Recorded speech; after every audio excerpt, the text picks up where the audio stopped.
In the shocking aftermath of Death Metal issue 7, the DC multiverse has been blown wide open, and new and exciting futures begin here in Future State Superman of Metropolis issue 1, which sees writers Sean Lewis and Brandon Easton team with artists John Timms, Valentin DeLandro, and Cully Hammer to tackle a very different Superman as Clark Kent has left the Earth due to extenuating circumstances, entrusting its protection and that of Metropolis to his son Jon Kent, who thinks the best way to protect the city is to bottle it up and seal it away, earning him the ire of many of its people, the military, and even Supergirl. In the bottled city of tomorrow, heroes like the Manhattan Guardian and Shiloh Norman, the current Mr. Miracle, rise to the challenge to protect the city from within while also trying to find a way to break them out of their prison.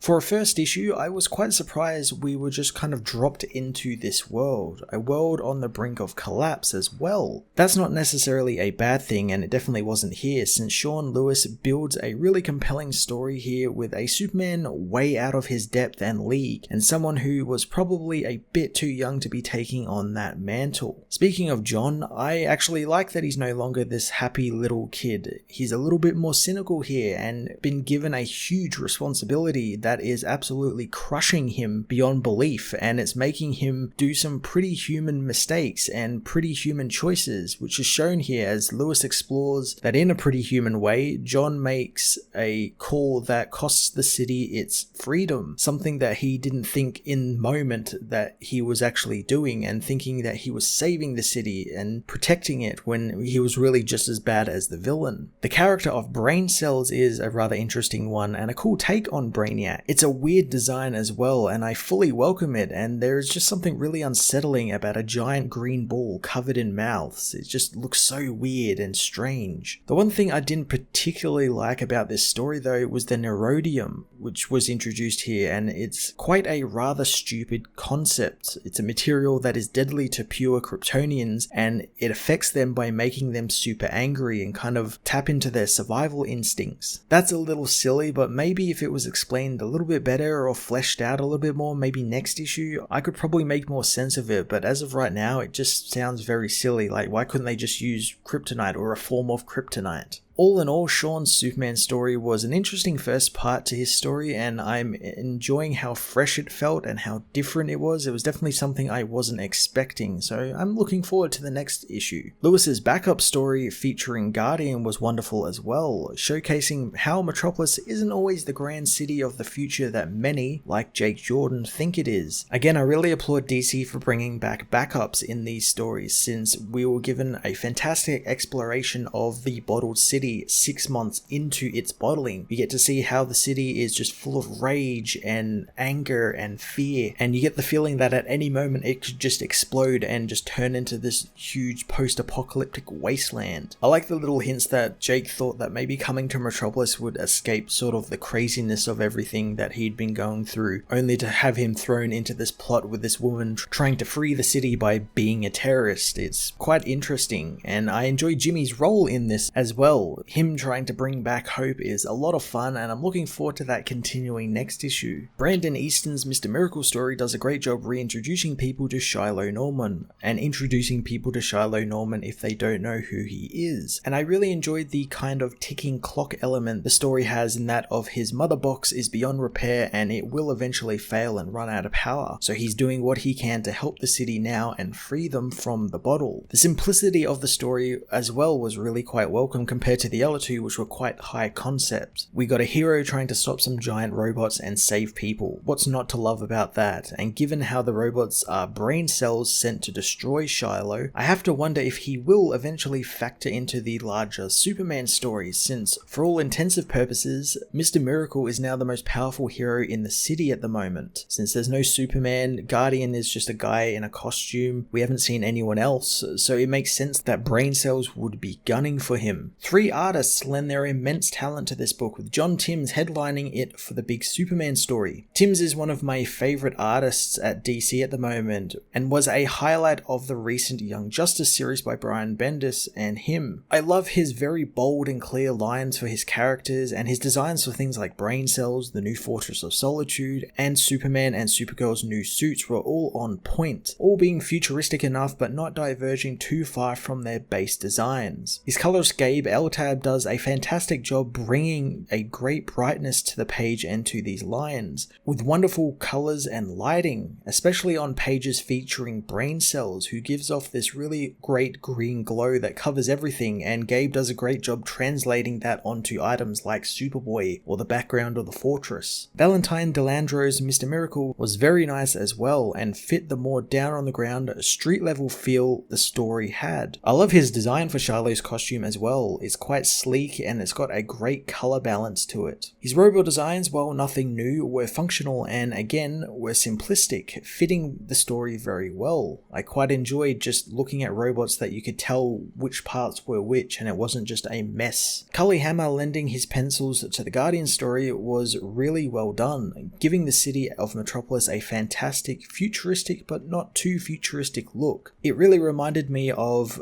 Metropolis as we'd see it in, say, the Superman animated series, and even had bits of Gotham from the Batman animated series thrown in, specifically when you see the city at night. All of this helped the city live up to its nickname of the City of Tomorrow. He also captured the ugliness of the people in the riots as well. There's loads of great panels of their faces all smushed up against the barrier and they all just look ugly and disgusting, and it enhances Sean's story of a city on the verge of total and utter anarchy. Future State Superman of Metropolis issue 1 was definitely a strong first issue. It's filled with some really fun, new and refreshing ideas and kicks off 3 really unique and different and cool stories that cover much of Metropolis and the state it is in right now. We had a story detailing the heroes' journeys as well as the people's journey, which is more than what I was asking for this book. There wasn't anything big I didn't really like about this issue, with the only real problem I had being that really stupid new material in Sean Lewis's Superman story that affects Kryptonians, but other than that, I thoroughly enjoyed this book. I'm going to give this issue an 8.5 out of 10.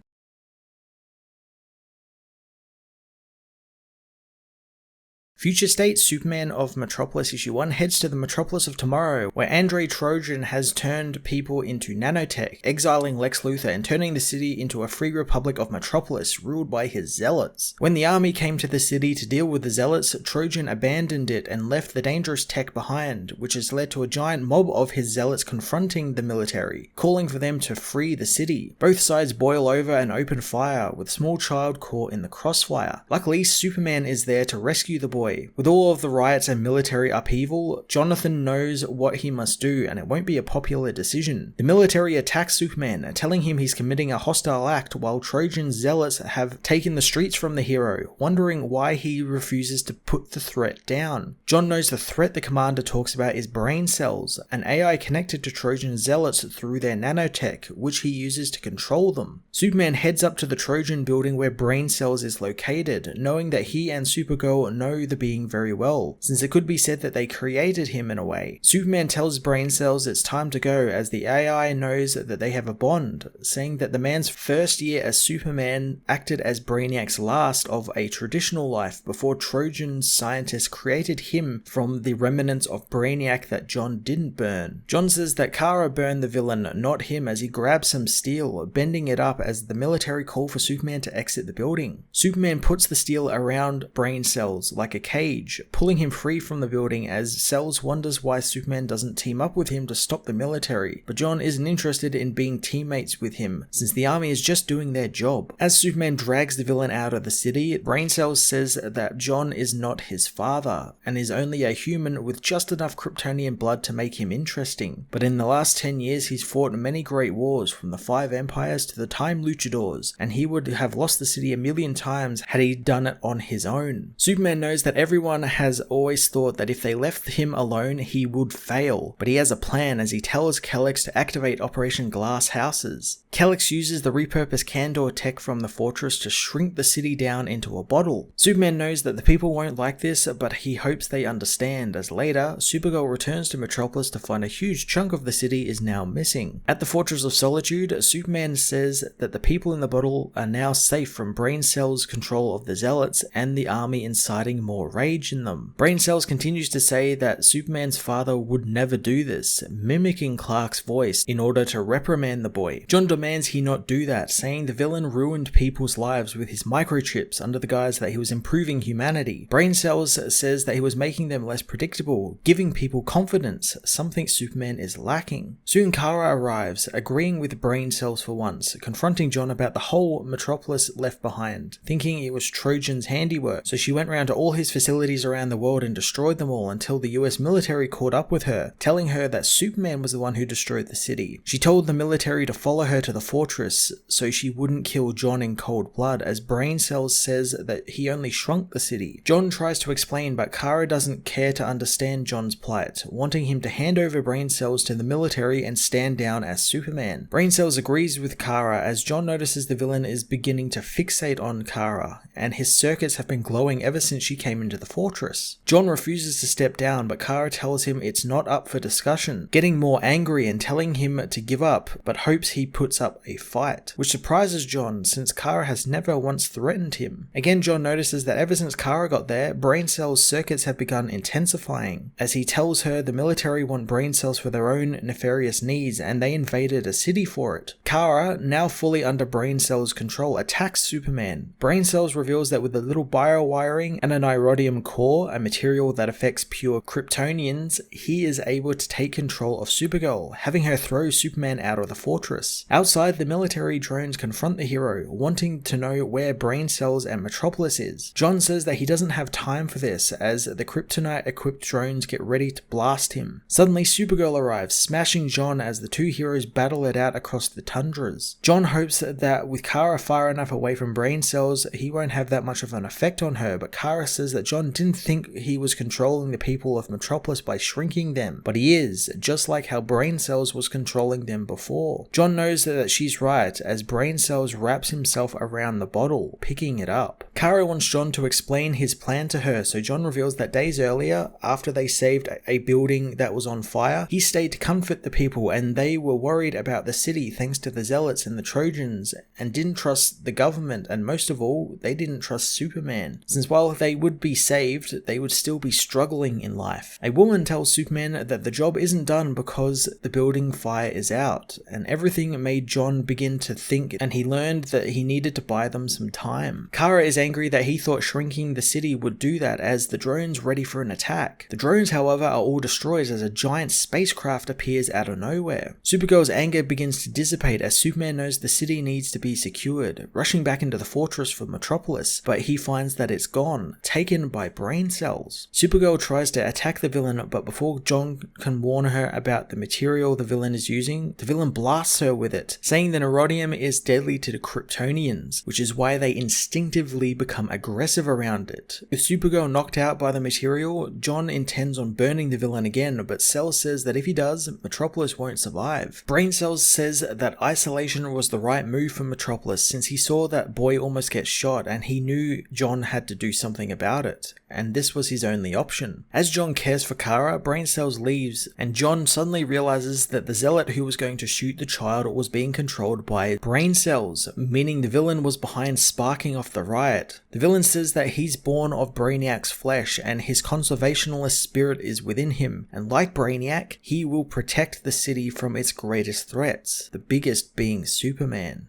In Metropolis, Mr. Miracle watches as the city is bottled up, knowing that fear isn't the glue that holds society together, it's the fuel for panic and it's the most combustible tinder ever. A daily news van soon arrives, going live on the scene when they approach Shiloh, asking the hero for some insight on the bizarre barrier that has come over the city. Mr. Miracle says that the people need to stay inside and let professionals handle this, since this is Metropolis and he's seen much worse. Mr. Miracle gets to work, gliding over to the mysterious barrier and using his mother box to to determine what it is, but the mother box finds its unlimited power. He uses it to determine the makeup of the barrier as alarms begin to sound, as giant robots descend on the city. Shiloh tells the people nearby to take cover as he battles the robots, finding them not to be indestructible. Soon though, he loses his power blasts thanks to his low power, forcing him to use the mother box to reinforce his suit's endoskeleton, allowing him to rip a pole out of the ground and smash the robots up with it. Using the training Scott Free and Thaddeus Brown gave him, Shiloh escapes the tentacles of the robots, but deliberately gets caught by one of them that slams him into the ground near the pole. Using some of Thaddeus Brown's improvisation, he grabs the power cables from the pole he tore up out of the ground, repowering his suit and allowing him to blast the bots with his power blasts. With the battle over, he removes his masks as the mother box determines that the robots and the barrier have similar properties in common, so the hero goes looking for the source of the attack, hoping to crack the barrier once they find the source. A silt storm is soon kicked up, and out of the dust comes more robots, which grab Mr. Miracle and take him high above the city, throwing him down hard back into it. As he hits the streets, more robots come and grab him, tossing him around in front of the Daily Planet. The robots say that they have discovered the energy source, looking to terminate Mr. Miracle as his mother box finishes its analysis on the barrier. Shiloh knows his box has impeccable timing, hoping he'll live long enough to hear its answers as the robots' guns wind up. 6 months after the bottling, a woman holds Jimmy Olsen off the top of the Daily Planet globe, telling him to look at how gross the city has become as Jake Jordan, the Manhattan Guardian, speeds an ambulance filled with explosives over a bridge. Guardian wants to know who he's dealing with, learning from the comlink that he's up against Honest Mary, who tells him he's just an overqualified EMT. Guardian diverts the ambulance off a bridge as a day earlier, Jake meets with Jimmy Olsen at a diner. Jimmy knows despite the costume, Jake doesn't want to police the city and only wants to report and help some people around the place. As the riot builds outside, Jimmy whispers to the man that he's the one putting the billboards up that says that he needs their help. He revealed that he in question is Clark Kent, since Jimmy believes that he'll check on the Earth and when he sees what's happened to Metropolis, he'll come and help. But until he does, they need pictures of a superhero patrolling the city to quiet the people. Suddenly the riot spills into the building, injuring their waitress. Guardian tells Jimmy to get her to an ambulance as he heads outside.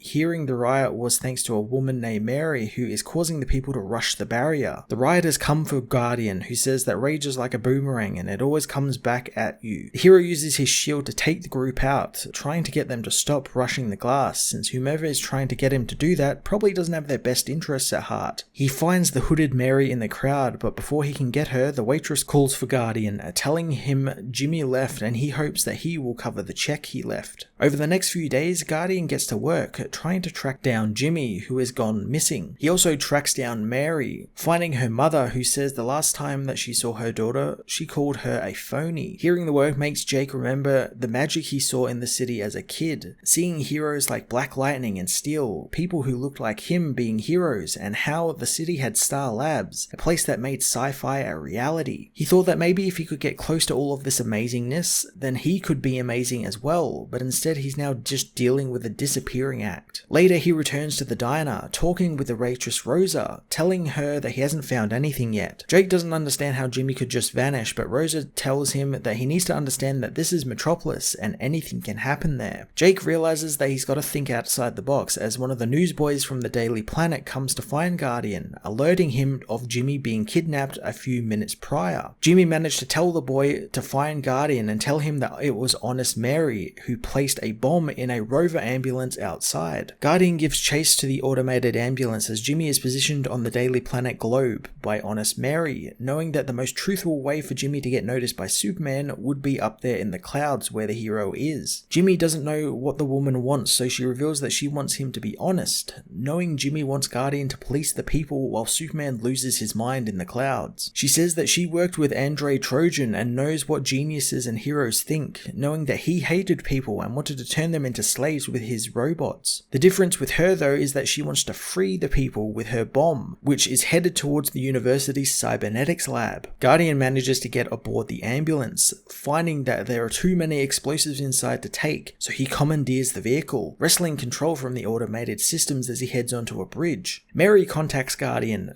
who tells her that terrorism won't get the barrier raised and it will just make the people hate her. She knows the people have been beaten for so long they don't know what freedom is, as the Guardian takes the truck off the bridge as it explodes, leaving Jimmy and Mary to believe that the Guardian has been killed.